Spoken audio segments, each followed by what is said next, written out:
The man who doesn't seem to be wearing his tuxedo anymore. His tracksuit. Tracksuit. Oh, sorry. You gotta get it right. Go on. Thank you. Cheers. Au revoir. Au revoir. Bonsoir.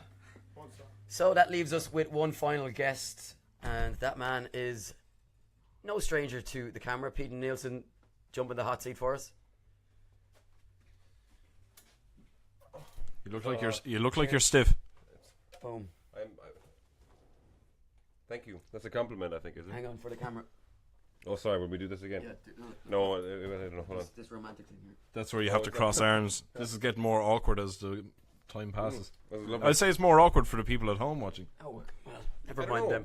I don't know. I don't know. I don't know. Is man love awkward? Really? I don't think it should be. If it is, There's nothing awkward about you, Peden. no, there's not. There's definitely not. No. So Peden Nielsen, welcome. Eddie Power, Joe Fahey. How are you keeping? I'm keeping well, actually. Thank you very much. Yeah, good. You have been practicing yesterday and today. How are you fixed? Am I fixed? Yeah. Well, yesterday went really well because it was dry. Today less so because, as Darren pointed out, being grumpy but accurate. You know, we've got 1 or 2 laps in miserable conditions. But yesterday went really well.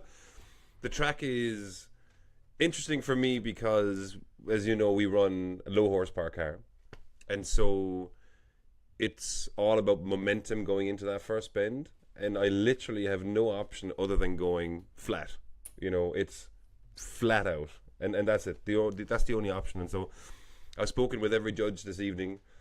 You know, I might mention it to a few people tomorrow, but my thing tomorrow is going to be, if some other driver in the lead position doesn't go flat, I'm going to overtake them. I'm going to just try and overtake them because I have no option, right?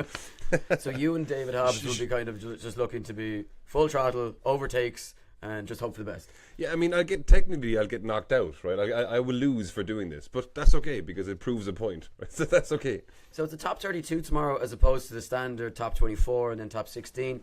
You've had a chance to drive the track. A number of drivers are complaining just about what is required between the start line, clip 1 and clip 2, and that clip 1 to 2 is a full throttle zone. There's not a whole lot of runoff area there. Has that been an issue for you? No. What have they complained about? Saying that they need to scrub off a bit of speed. Yeah. Where? Between at the 1 and 2. zone. Coming up to clip 2, that they have to be on the hydro. Oh, right, okay. But, no, I don't think so. I mean, no, we were fine yesterday. You know, I think that on a couple of runs, I used the Mintex hydro, a couple of times, but you know, that was more to adjust my line more than anything else, to get a nice pivot into clipping point 3 before you go into mobile 1. So from your point of view, you don't feel like there's anything there that's really no. I think the track is absolutely awesome. You know, and it's quite a bit of an uneven surface at clip 2 if you get it right. What's it like sitting in the hot seat there when you actually bounce over it? To be honest, you go over it so fast that you barely realize. You know, I mean, one of the struggles I actually had yesterday morning, there was a clipping point cone put on clipping point 2, and it was it was dirty. It looked like green almost, right? And so it was hard for me to see that because you literally go past it at 80 miles, 90 miles an hour. You know, so as you go over, you might go over it for a flick or a split second, and you'll feel a little, a vibration. Unless, of course, you go off, which is going to be a different situation. You'll flip the car and die, most likely. We'll try not to do that, but it's not so bad, actually. See, I noticed one thing from watching today that do you know when you're coming up towards the wall that goes along? I'm not sure what clipping point that is. The first wall, second wall. Second wall. A lot of people were carrying in far too much speed and ended up in the second wall. Yeah.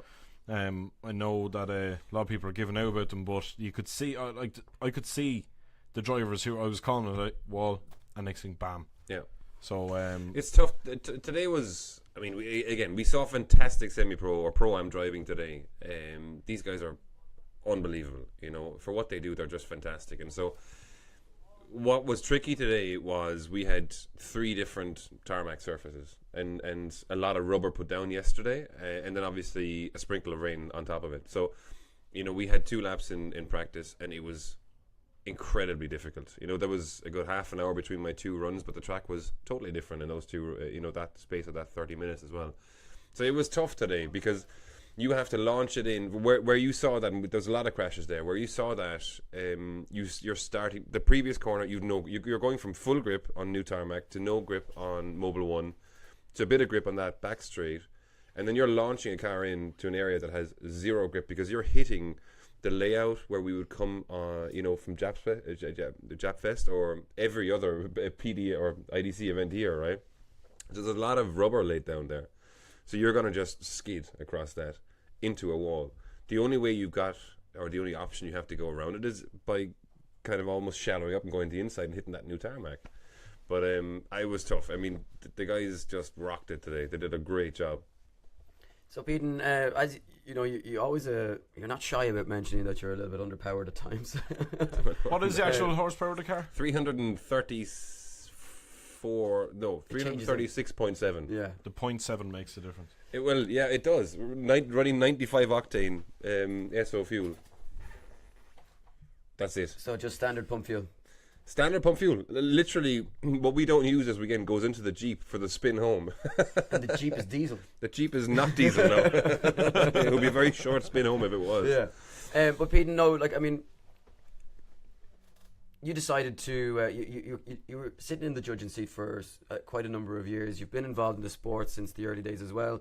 Did a lot of work with Darren back in the days. And, you decided to make the jump back in. And a lot of people questioned whether or not you were worthy of a pro position, position on the pro grid straight away without proving yourself like other drivers may have had to. But you approached Dave with a good package. And I think, from my point of view anyway, you're definitely an example of how people need to approach that. Drifting isn't all about winning, it's more of a business from a driver's point of view. You have managed to secure a number of sponsors in your short time in the driving seat without needing to podium. Thanks. Just say it as it is, Eddie. Go on. Yeah, and you know how to but you know how the business works, and I suppose too it's kind of similar to, say, on a different scale obviously, but Conor McGregor understands how the fight business works, that he's progressed and he's gets his money fights where other fighters struggle. What have you done, I suppose, differently? What's your mindset? How do you approach it? And what is it that's caused you or helped you to be so successful in getting sponsors on board and getting people to buy into the Peden Nielsen brand? The first line I give any potential that was a big question. It was. I'll try and abbreviate your ridiculously long question. So what did I do different? Basically, does that summarize it? Yeah.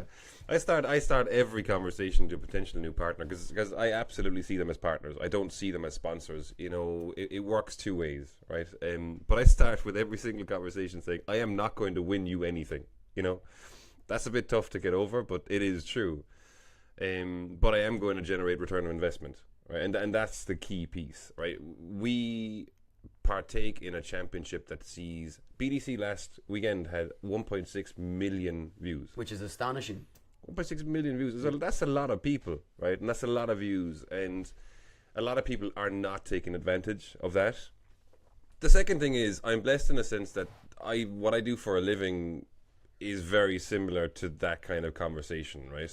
So, I work very closely with high-end corporations on how they can generate revenue, right? So, that makes it easier, but it doesn't take away from the fact that it's a lot of hard work. I think what is different from us is that I embrace the fact that it's an audience that watches a sport that is so young, and so there isn't really any predetermined specific platform, or mold that or guideline or rule book that you have to follow. We have to follow the rule book. Brian Stone will, penalise us if we don't, right? But other than that, we don't. And so therefore, I embrace the fact that there's not as much regulation as there might be in other sports, and there's no suit and tie. Oh no, there's a dicky bow. That is important, right? Essentially, the IDC is its own entity with its own rules, and with the exception of maybe but you're going to Dave to maybe.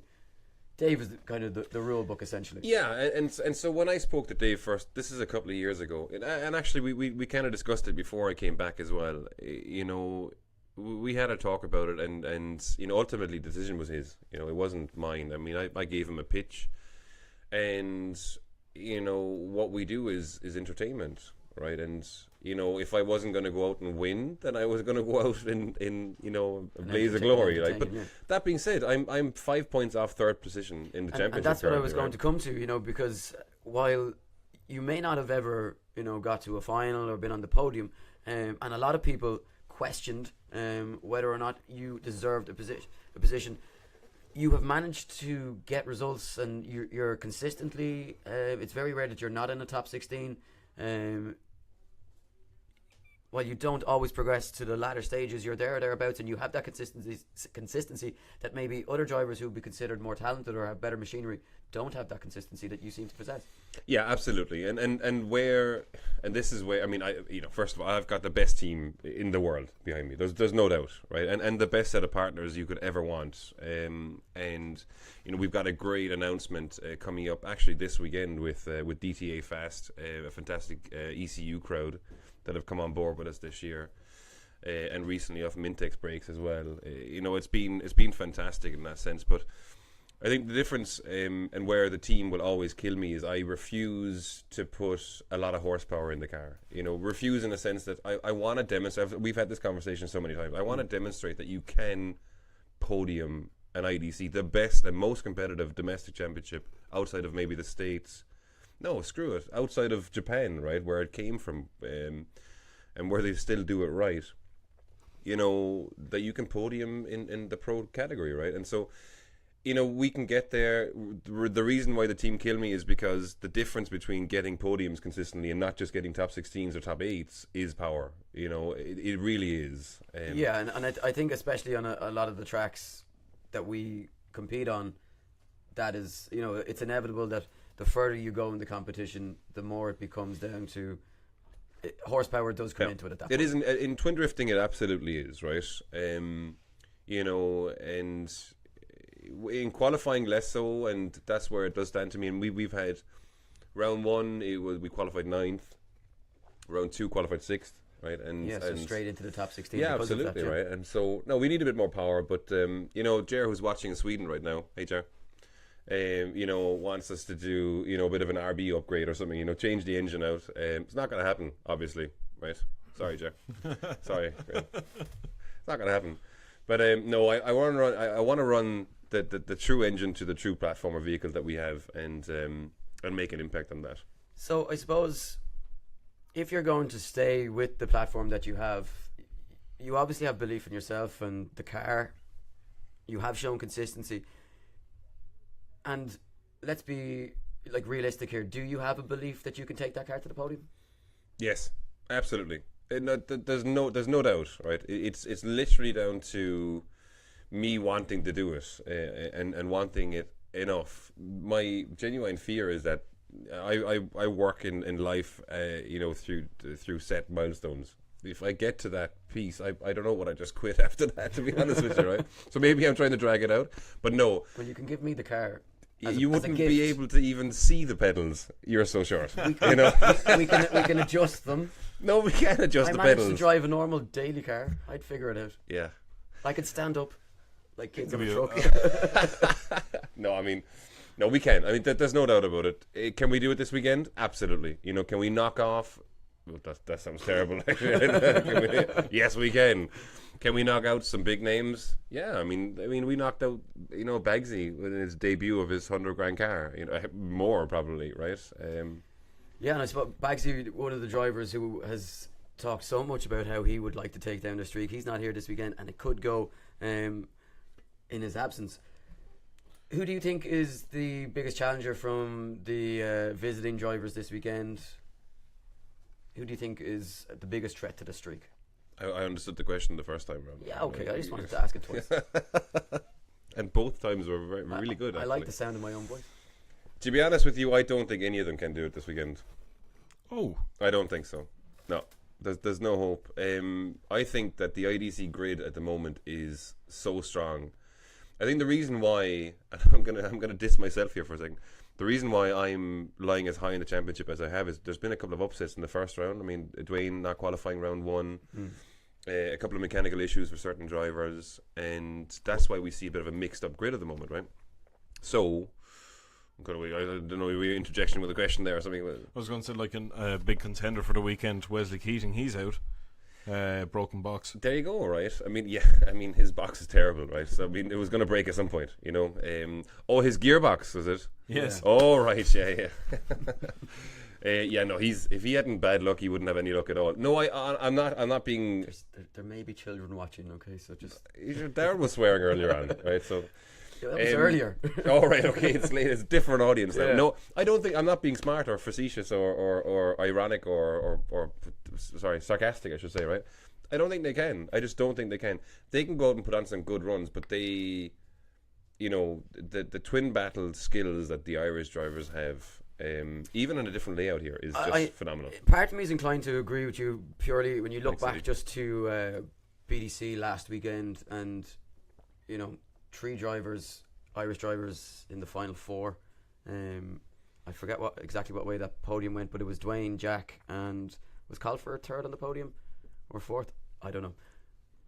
Last weekend, You can't be 4th on the podium, first of all. I think Colfer was 4th. 4th. Yeah, just missed out on the podium. But 3 Irish drivers in the final 4. He was 4th. And Sebastian Fonten... Well, anyway, there was Irish drivers there. Such organisations. Nobody with any answers. But I think that goes to show that even... It shows that finally Dwayne seems to have the car working after 2 terrible rounds by his standards. Sure, last year he didn't have a car. He didn't use his own car for 1 round. Or the year before that. Well, his first championship was definitely won in borrowed cars. Last year was a little bit more consistent, I think. But he seems to be back, and it's a man that you can't rule out. And of course, Jack looks so relaxed now. He's on it, yeah. Yeah, he's. I mean, the guys are phenomenal. I think he's going to be hard to stop in terms of, like, forget about this weekend. In terms of that championship, I think, you know, it's only early doors, but you know, He makes it look easy. Jack does. It's like he kind of like he doesn't even have to try. He just kind of like, yeah, I'm just going to win this. Yeah. Boom. Yeah, and I mean, and they're confident, you know, and they should be. You know, they have the machinery to back it up as well, and fantastic teams behind them, right? They run great tires, you know, Westlake, Tri-Ace, right? I mean, fantastic equipment there, right? So it's you know, they have the capabilities to go and do it weekend out. I suppose the other thing to obviously mention is the fact that, you know, there's such depth in the Irish grid that when you talk about guys like, you know, Mike Fitz or Brian Egan, who's sitting in 3rd position in the championship, you've Tomas Kiley, these guys who are on their day are capable of winning a round, taking down the best in the world, maybe not performing as well as they would like in the championship, but it can often look like their performances are worse than maybe what they are because of the stiff level of competition that there is in Ireland. Is that a fair point to make? The names you just mentioned are capable of winning an FD event any given Sunday. You know, genuinely, they absolutely are. With those vehicles, they could do that. You know, so that's for definite. I just think, you know, they're going to have a very tough time this weekend. They're going to put on a good show. Some of these drivers are unbelievable. They really are. But I don't think they have enough in it. It would take some luck, I think. Just like for me to get a podium, I need a bit of luck. They would need a bit of luck as well to be able to get there. So I suppose we won't take up too much more of your time, Peden, but just to... You've already taken 3 hours, I you know, so I may as well stay here another 2 minutes. For a 10-minute interview, I know. Well, you know, you just weren't top of our list, but, you know, last but not least, you did get to close out the show with us. Your predictions for your own performance tomorrow, how do you think you'll fare and where do you think you'll end up? And if it's not yourself, who do you think is going to podium tomorrow? Well, first of all, top 3 drivers? The Drift Games Traxedo is going to obviously be on show tomorrow, right? Will you be wearing it? I will absolutely be wearing it. You know, long-term racewear created a suit for me that was just unbelievable. It does look pretty swanky. It does look, yeah, and it feels pretty swanky actually. Predictions for myself, I'd like to podium, right? I don't think that we will necessarily, but you know, the show should be a reasonable expectation. You know, top 16 parade is what we always aim for, and then after that, it's just, it's all guns blazing. I mean, I purposely. Does that make qualifying extra, even more important for you? With No, I having a mean, top 32? you just told me that it was top 32, so that's great. That's fine. I didn't know it was until now, so that's it makes it easier, right? The point there, I suppose, normally if you didn't qualify in the top 8, you'd have to battle anyway. But say with the strength of the grid, and let's be realistic, there are a lot of very talented drivers here, and drivers who have machinery that is a lot more powerful than your own. Do you think qualifying up high is going to be very important for you if you have a realistic chance of getting into the No, I mean, if top 16? we want to go into that debate, I suppose where I would want to qualify is somewhere in the mid pack to try and get Someone else in the mid yeah, pack. absolutely right. Well, you have qualified higher than people who have bigger horsepower machinery. yeah, and I We think haven't had qualifying yet, Joe. No, like not yeah, but in today, the past, but in the past. and today it's this weekend it's going to be less about horsepower. That entry doesn't make any. I mean, it eliminates a lot of horsepower. It really does. There is a long loop. Well, it's 2 loops essentially to try and claw your way It's back in. very long. Yeah, I'm actually, I'm upset that we're not running the classical IDC rule of having to run the three runs on the one set of tires, right? So that would obviously play into your hands. absolutely, I can Massively. do about 90. No, I can't. The Westlakes don't last that long, right? When you're going at 90 miles an hour, but. No, it's predictions for ourselves. Let's say a solid top 8 would be great. As I said to you before, or starting to say it before you interrupted me, I haven't practiced any. You can't swear. I can. It's my show. All right, okay, you can't swear. I haven't run any chase laps really because I don't want to set an expectations for how it's going to work. I'm just literally going to go flat out. As I said before, if they slow up, I will go through them. I will hit them. So you have your Sirius on. Serious, yeah, and it hasn't been on all weekend actually. I have a Sirius, which come and have a look. It's quite serious. But if in terms of the victory overall, I think that from what I've seen so far.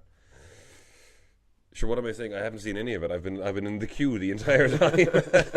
I don't know who's doing well actually, but based on what people normally do, you get a great view from the start line. Okay, so instead of a prediction, who would you like to come up against?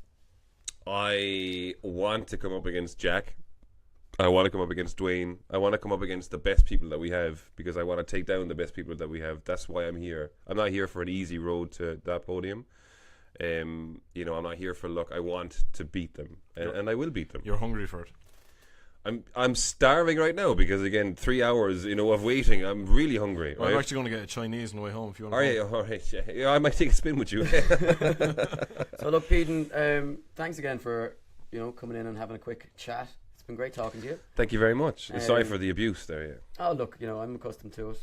Yes, you are. Water off a duck's back. You are a lovely duck, though. I will say. You should hear me quack. I have heard you quack. Go on once. No, we'll save. Oh, we'll save that. Look, that's for private. Go time. on, Eddie. Quack, quack, quack. Oh, that's lovely. Beautiful. Yeah. So look, Peden, thanks for being on the show.